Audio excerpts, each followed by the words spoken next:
Nalika esuk durung sumunar, ibu wis tangi nguripi pawon. Tangane kasar kebak lelara, nanging meseme tansah gawe adem. Saben dino glawan kesel kanggo nyukupi anak-anake.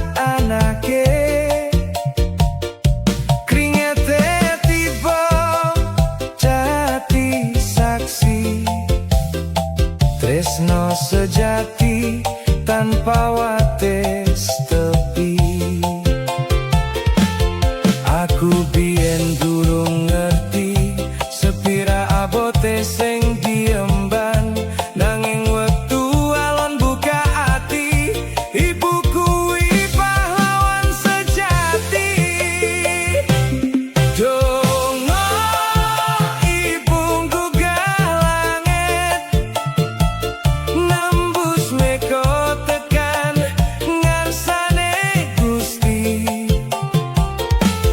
Nalika aku kesandung urip, anak asmane sing tansah nyeluk aku bali. Donga ibu nggugah langit, dadi pepadang ing petenging wengi. Tresnane tulus tanpa pamrih, nancani langkah nganti tekan saiki. Nalika aku lunga adoh ngoyak impen tekan kutha gedhe, ibu mung ngirim kabar prasaja, nah sing ati-ati lan ojo lali sembahyang.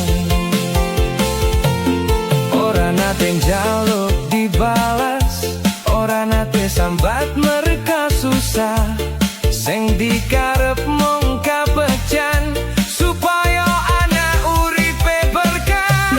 Yen aku tiba lan kelangan arah, ana donga sing dadi kekuatan. Sanadyan ibu mung mengang ning omah, nanging tresnane luwihi samudra. Donga ibu nggugah langit, nembus mega tekan ngarsane Gusti. Nalika aku kesandung urip, anak asmane sing tansah nyeluk aku bali. Donga ibu nggugah langit, dadi pepadang ing petenging wengi. Tresnane tulus tanpa pamrih, ngancani langkah nganti tekan saiki. Yen wektu iso diputer maneh, pengen tak cium tanganmu saben esuk, merga swarga ana ing isore sikilmu, lan aku isih akeh kurangku. Ibu ngapura anakmu iki sing kadang lali lan kakehan salah, nanging tresnamu ora nate sudah, kaya lintang sing jaga langit wengi. Donga ibu nggugah langit, gawa berkah ing saben dalanku.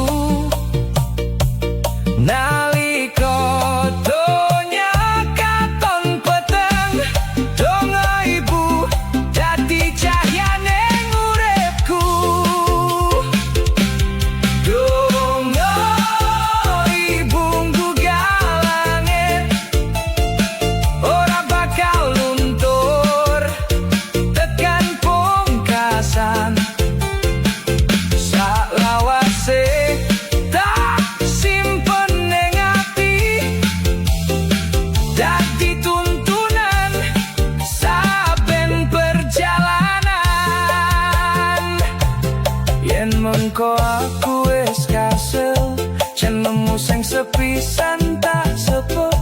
Merko saben langkah lan saben napas ana donga ibu sing ngancani uripku.